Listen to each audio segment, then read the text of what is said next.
Oke, baik teman-teman semuanya. Mungkin teman-teman sudah tahu ya, saat ini ada ex-jubir KPK yaitu Febri Diansyah menjadi tim kuasa hukumnya Hasto. Ini sangat seru. Kenapa? Mungkin PDIP dengan cara merekrut mantan ex-jubir KPK bisa meloloskan Hasto Kristianto. Ngimpi. Ngimpi, bangun, tidurmu kesiangan. Ini sangat ironis sekali teman-teman. Kenapa? Ya, dulu Febri Diansyah dikenal sebagai simbol pemberantasan korupsi. Sekarang kok malah membela tersangka kasus korupsi. Ironi, keterlaluan. PDIP, kan kalian sudah punya 1000 pengacara. Keluarkan tuh 1000 pengacara. Ngapain ngerekrut satu lagi? Ya menjadi 1001 pengacara dong jadinya. Sudah kelihatan paniknya ya. Wah, ini akan terbongkar kasus-kasus yang lainnya. Ya, membuat framing ini itu, adu domba ini itu, menyalahkan Pak Jokowi lagi.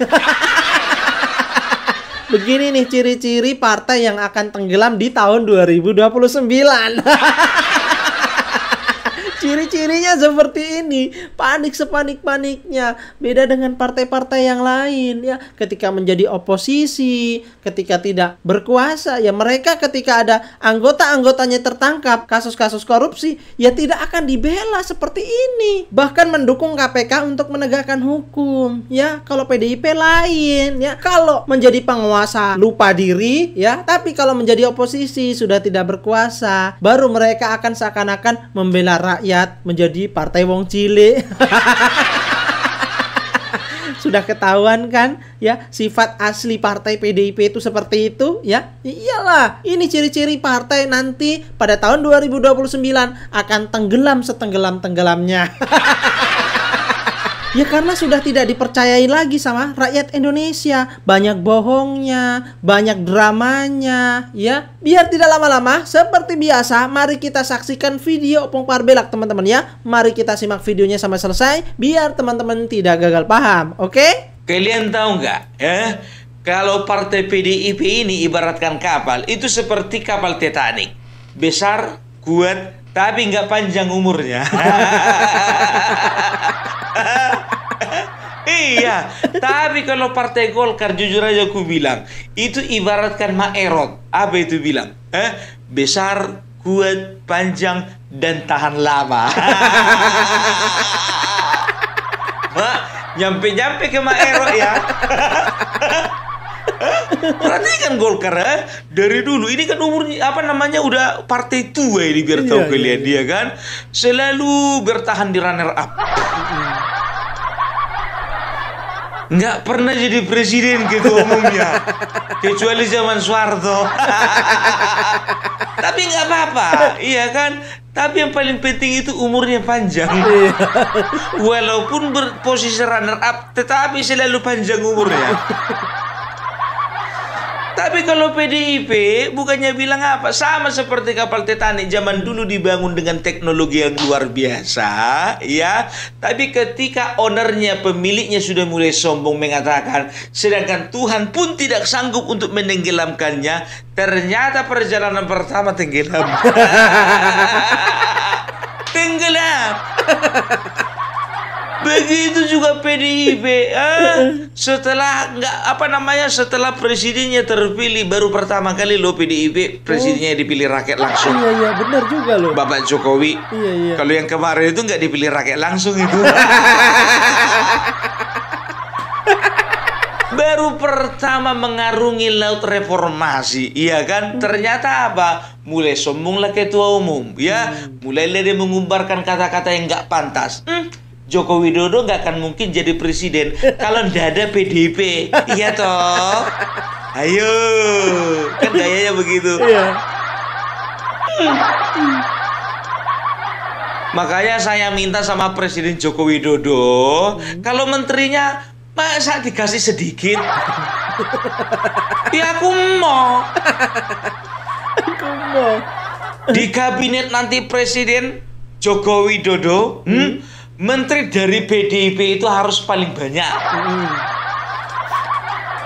Ya, mulai sombong dia, ya mengumbar keangkuhannya, ya selalu merendahkan Bapak Joko Widodo dalam setiap pidato dan setiap kesempatan, ya. Mulailah di situ mulai karam pelan-pelan. Tapi jujur aja lah aku bilang ya, nanti aku ketika ke Solo, ya aku akan tanya langsung sama Bapak Joko Widodo, Pak, kira-kira Pak apa sih alasan PDIP memecat Bapak? Bagi yang belum tahu ya, teman-teman yang belum tahu ya, jadi Opung Parbelak oleh karena desakan dari netizen, dari teman-teman dan saudara-saudara Opung Parbelak yang follow Opung Parbelak channel ya, jadi Opung Parbelak itu rencananya, tapi bukan cuma sekedar rencana, sudah dipastikan akan berangkat ke Solo ya pada bulan Mei akhir ya. Jadi agendanya kita akan podcast bersama dengan Bapak Jokowi. Luar biasa. Ya, itu dia ya. Jadi Opung Parbelak juga sedikit mau ngasih laporan ya. Jadi ini adalah beberapa teman-teman ya yang sudah mengirimkan atau sudah berkontribusi untuk keberangkatannya Opung Parbelak. Ingat ya, Opung Parbelak berangkat ke sana bukan kemauan diri sendiri, tapi Opung Parbelak ke sana itu karena inisiatif dari teman-teman semuanya.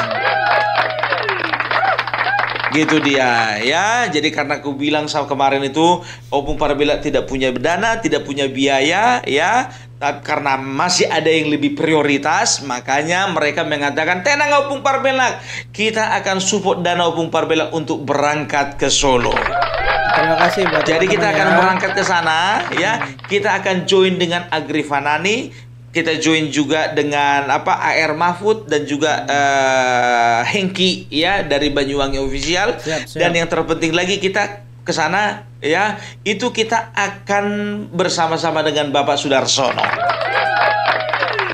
Mantap. Masih ingat Bapak Sudarsono yang sujud syukur depan gedung KPK ketika Hasto ditetapkan jadi tersangka? Ya, jadi kita sudah koordinasi ya dengan pihak Bapak Joko Widodo dan beliau bersedia berjumpa dengan Opung Parbelak. Mantap, luar biasa. Ya, jadi udah dalam video ya.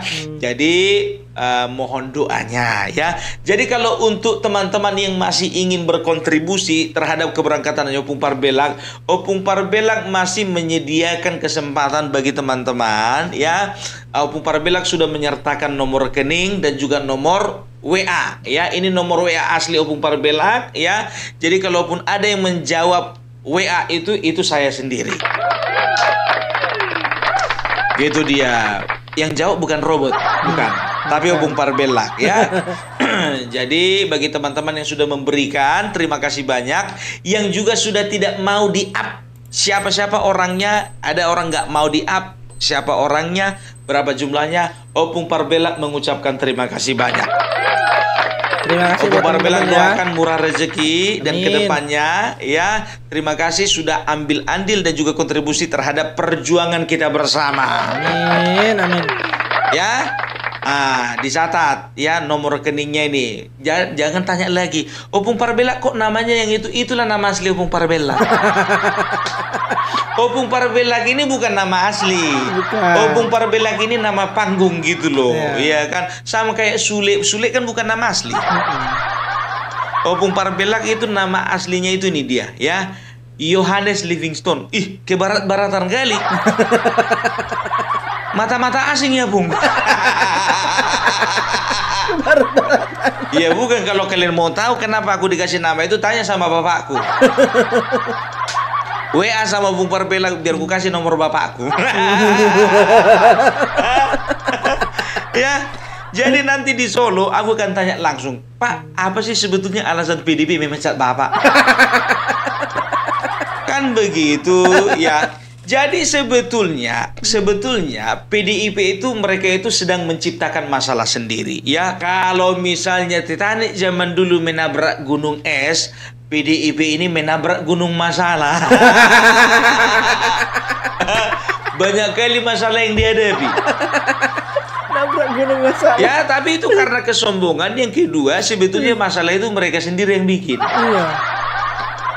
Benar. 10 tahun, Wak. 10 tahun. 10 tahun.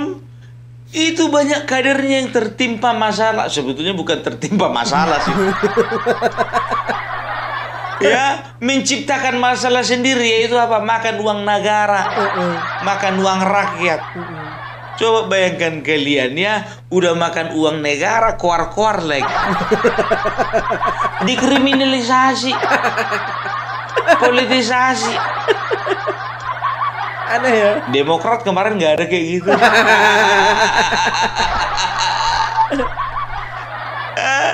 Itu dia ya. Berbagai macam cara mereka itu menghujat Bapak Jokowi, memfitnah Bapak Jokowi, memframing publik bagaimana supaya publik itu benci kepada Bapak Jokowi. Tapi ingat, Tuhan masih berpihak kepada Bapak Jokowi. Ya, mulai dari masalah bansos, mulai dari masalah parcok, mulai dari masalah apa namanya itu mengobok-obok undang-undang, segala macam dituduhkan kepada Bapak Jokowi sampai ijazah palsu. Sampai ijazah palsu Pak Jokowi. Ini ku bilang sama kalian ya, ada beberapa netizen, tolong dulu ini yang masih nonton ini, jujur ku bilang sama kalian ya. Salah satu penontonnya Pung Parbelak mengatakan, "Pung, coba bahas dulu ijazah palsu."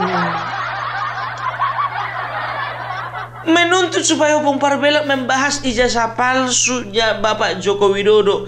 Sekarang ku ini ya, mumpung nonton kau ya, ku bilang samamu, kalau bicara ijazah palsu sudah clear. Ya, coba bayangkan, 2 kali jadi wali kota, ijazah palsu. Sekali jadi gubernur, ijazah palsu. 2 kali jadi presiden, masih membahas ijazah palsu. Udah purna tugas Bapak Joko Widodo, masih juga meributkan ijazah palsu. Kau hidup di zaman apa? Tolong logika dipakai. Kadang-kadang netizen ini, kawan-kawan ini ya gampang kali termakan hoax. Begitu juga masalahnya Rocky Gerung. Ya, Pung, bahas dulu Rocky Gerung. Dari mulai minggu kemarin, Pung, bahas dulu Rocky Gerung. Ku bilang sama kalian, Opung Parbelak tidak akan pernah mengangkat berita-berita hoax. Loh, jadi berita hoax rupanya, Pung. Itu yang kalian tonton, yang kalian lihat ya, itu berita tahun 2023. Ya, lama. Jangan mau kalian dibodoh-bodohi gitu. Tolong dulu konten kreator ya, orang-orang yang membuat konten, tolong dulu ditelaah kapan kejadiannya, apa-apa saja yang terjadi, siapa yang terlibat, kan begitu. Kalian mau tahu pembuktiannya, bahwasanya kalau Rocky Gerung itu nggak dipanggil pada tahun 2025 ini oleh polisi ya. Periksa kalian Rocky Gerung official masih bikin konten dia tiap hari. Iya. Gitu. Tolong koreksi kalau Pung Parbelak salah ya. Ini terus-terus aja, Pung, bahas Rocky Gerung, bahas Rocky Gerung. Jangan mau termakan hoax gitu loh. Walaupun kalian benci dengan Rocky Gerung, kalian benci dengan Abraham Samad, kalian benci dengan Refli Harun ya. Tapi kalau kalian menyebarkan hoax ya, itu artinya kalian sama dengan mereka. Tetap hati-hati ya. Lihat dulu Rocky Gerung ditangkap polisi. Lihat dulu Rocky Gerung dipanggil Bareskrim. Itu kemarin 2023, ini 2025. Kalian tonton aja Rocky Gerung official. Masih buat podcast terus. Ya, jangan pancing-pancing Opung Parbelak untuk menyebarkan berita hoax. Walaupun aku gak suka sama Rocky Gerung, tapi berita hoax mengenai Rocky Gerung aku gak akan bakalan angkat. Keren. Jadi jujur aja gue bilang, sekarang ini banyak konten kreator ya, biar rame penontonnya itu ya, dia nggak peduli berita itu benar atau tidak, kan begitu. Yang penting rame penonton. Kan itu. Iya. Setelah itu apa? Rame penonton berarti banyak uang masuk, kan begitu. Jujur, kalau Bung Parbelak ini kalau mau kalian bilang idealis terserah ya. Tapi aku tidak akan pernah memberitakan berita yang tidak atau yang belum tentu kebenarannya. Terserah. Kalau kalian mau termakan sama berita-berita sama konten kreator ya, walaupun itu konten kreator pembela Bapak Jokowi ya, tapi ingat ada konten kreator seolah-olah pembela Bapak Jokowi ya, seolah-olah, tapi sebetulnya di balik itu semuanya ya, mereka itu hanya mengharapkan keuntungan saja. Oke. Hati-hati ya. Itu nggak boleh. Kita ini kan dalam rangka ya dalam rangka mengcounter hoax. Ini kan kita jadi penyebar hoax jadinya seperti ini ya. Nggak boleh seperti itu. Oke? Ya itu dia. Kembali lagi ke PDIP.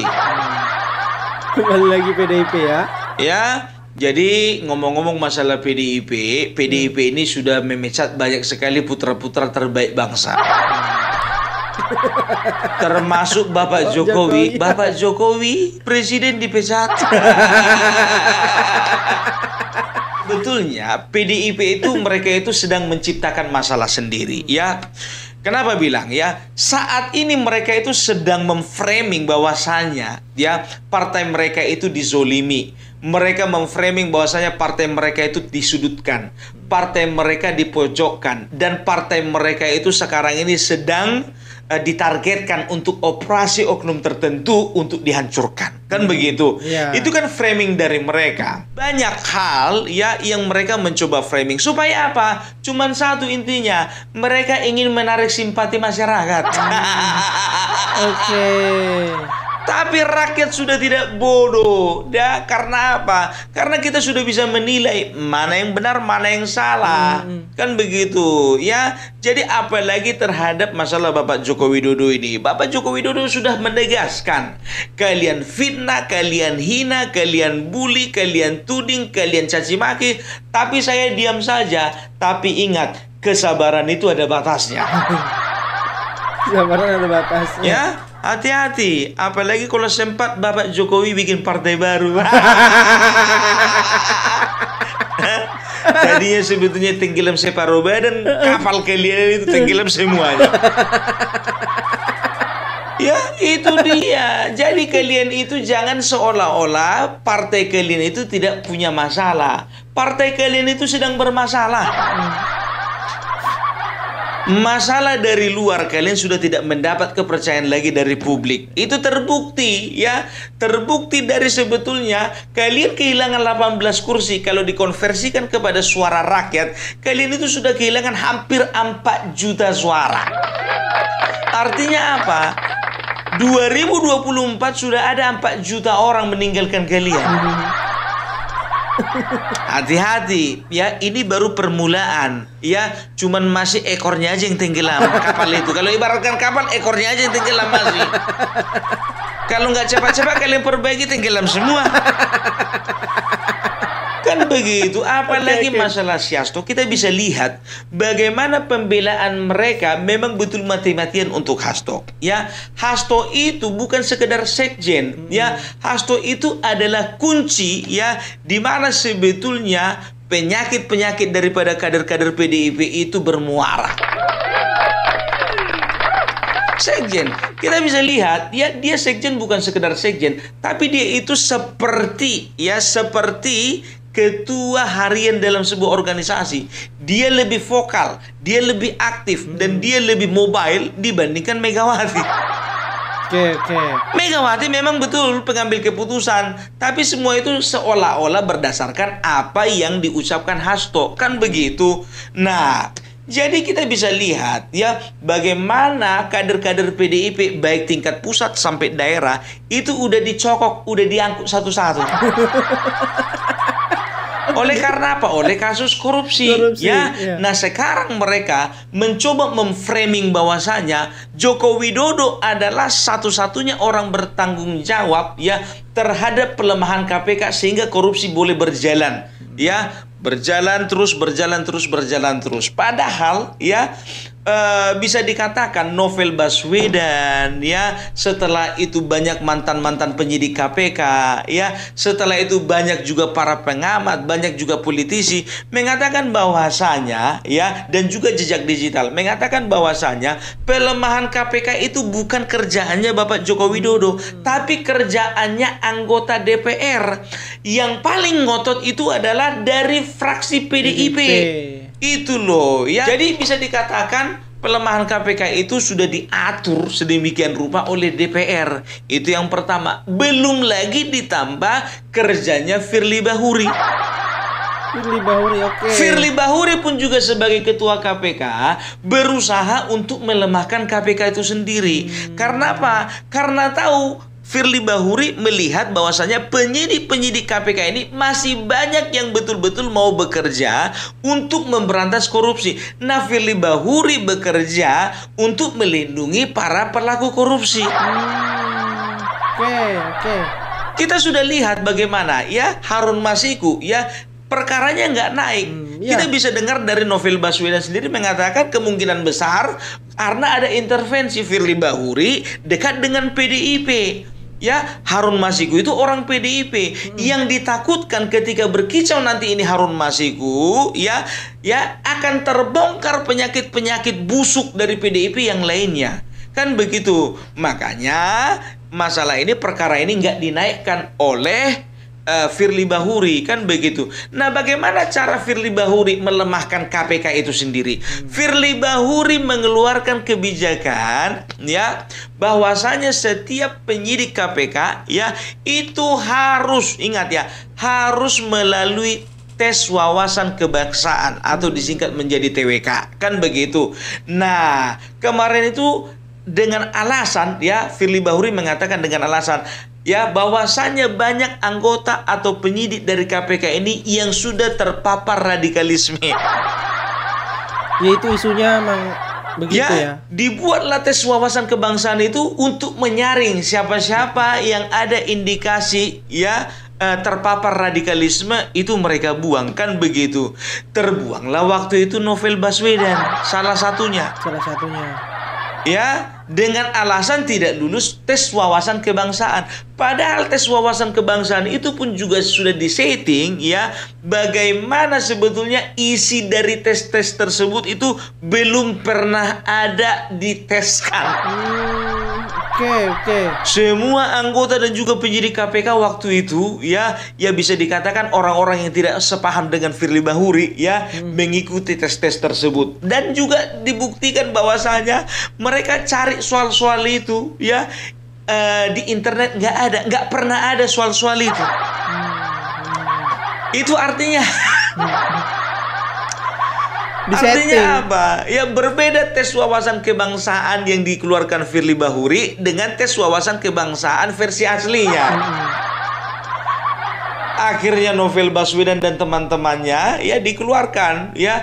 Kemarin itu sempat aku pribadi juga terframing ya, Novel Baswedan itu salah satu penyidik KPK yang terpapar radikalisme. Ini karena pemberitaan dari KPK sendiri, kan begitu. Dan aku bukan orang satu-satunya yang termakan hoax itu, gitu loh. Banyak rakyat Indonesia berpikir, oh iya, ternyata KPK sudah KPK sudah disusupi oleh paham-paham radikalisme. Begitulah cara Firly Bahuri untuk mengeluarkan orang-orang ya yang dia anggap tidak bisa bekerja sama dengan dia. Ya, selain dari Harun Masiku, kita bisa lihat kan Firly Bahuri ditetapkan tersangka oleh Polda Metro Jaya ya.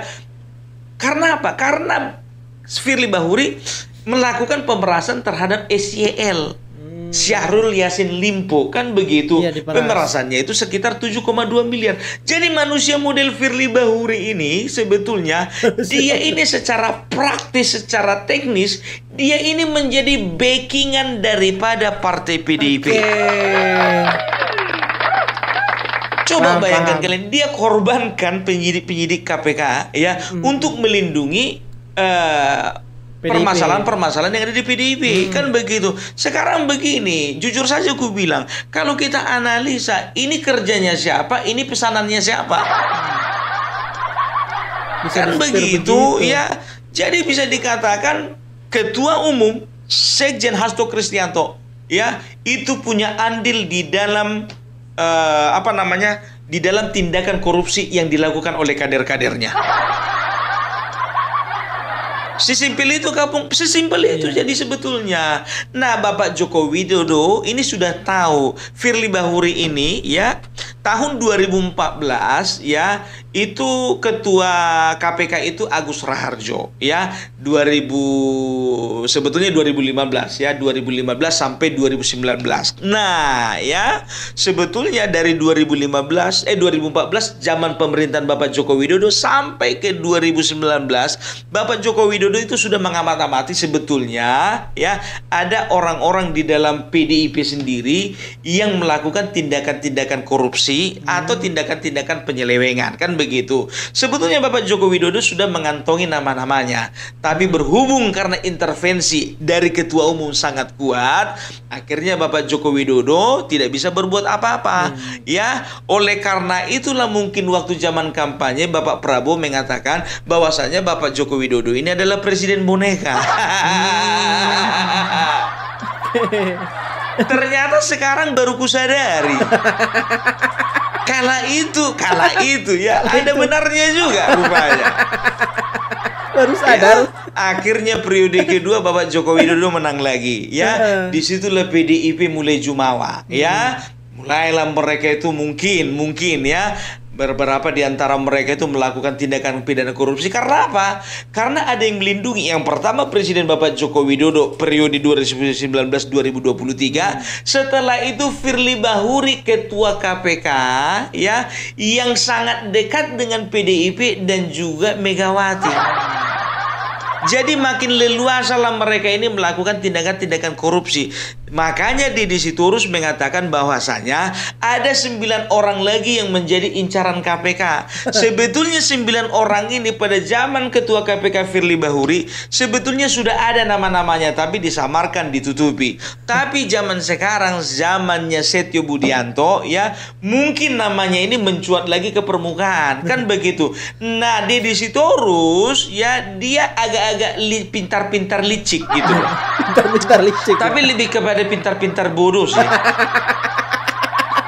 Pintar bodoh. Ya, jadi Deddy Sitorus ini udah tahu bahwasanya sebetulnya memang ada ya indikasi dari 9 orang ini bakal ditangkap KPK, sedang menjadi incaran KPK. Nah, ya daripada KPK duluan yang mengumumkan, ya mereka umumkanlah itu terlebih dahulu. Karena apa? Jadi ketika KPK nanti mengusut mengincar yang 9 orang ini, dia sudah terlanjur memframing masyarakat, memframing publik bahwasanya ya 9 orang ini tadi memang direkayasa untuk dibidik. Oke. Padahal memang dalam bidikan KPK kan begitu, tapi dia ingin memframing kepada masyarakat bahwasanya ya KPK itu sedang melakukan rekayasa, akan melakukan rekayasa untuk menangkap 9 orang kader daripada mereka. Padahal sebetulnya bisa saja memang sedang dibidik dan sekarang mungkin sedang berproses. Gitu loh ya. Nah, kita nggak tahu setelah 9 orang ini siapa lagi, entah si Deddy juga. Gitu harapannya ya. Begitu ya. Dan tahu enggak kalian langkah mereka yang paling terbaru, terupdate ya adalah merekrut Febri Diansah ya menjadi masuk ke dalam tim lawyernya Hasto ya. Ya, tahu kalian siapa itu? Febri Diansah itu adalah mantan juru bicara KPK. Iya. Mantan juru bicara KPK yang mundur pada tahun 2020. Dan dikatakan sebetulnya waktu masalah Harun Masiku, ya sebetulnya dia juga tahu. Harusnya tahu dong.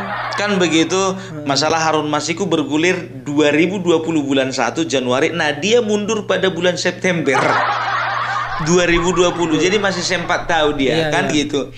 Nah, ya. Jadi mereka juga PDIP sekarang itu seolah-olah ya ingin memframing kepada rakyat, kepada masyarakat, ingin menyampaikan seperti ini. Nah, ini lihat, juru bicara KPK sendiri pun juga berani untuk bela Hasto. Karena apa? Karena Hasto sebetulnya tidak bersalah. Tapi maaf ya, maaf seribu maaf ya, publik atau masyarakat tidak akan semudah itu percaya. Ya, betul. Dan ini sangat disayangkan sekali. Febri Diansah yang juru bicara KPK, yang mantan juru bicara KPK, sangat disayangkan oleh beberapa orang mantan penyidik KPK termasuk Novel Baswedan. Ya, kenapa Febri Diansah mau untuk membela Hasto? Padahal ini adalah sangkut paut korupsi. Karena memang apa? Ya, kita ketahui ya, kalian perlu tahu bahwasanya sebelum dia masuk di dalam lembaga KPK, dia ini adalah salah satu anggota dari ICW, Indonesian Corruption Watch. Dia penggiat Indonesian Corruption Watch, tapi dia membela Hasto. Loh, kenapa rupanya, Bung? Sekarang begini, mulai dari masalah Sambo dan juga masalah SYL Syahrul Yassin Limpo, dia juga menjadi pembela mereka. Dia menjadi lawyernya Sambo, lawyernya SYL. Sekarang lawyernya si Hasto. Artinya apa? Ya, artinya dia lebih mengedepankan profesi dia sebagai lawyer daripada penggiat ICW. Oke.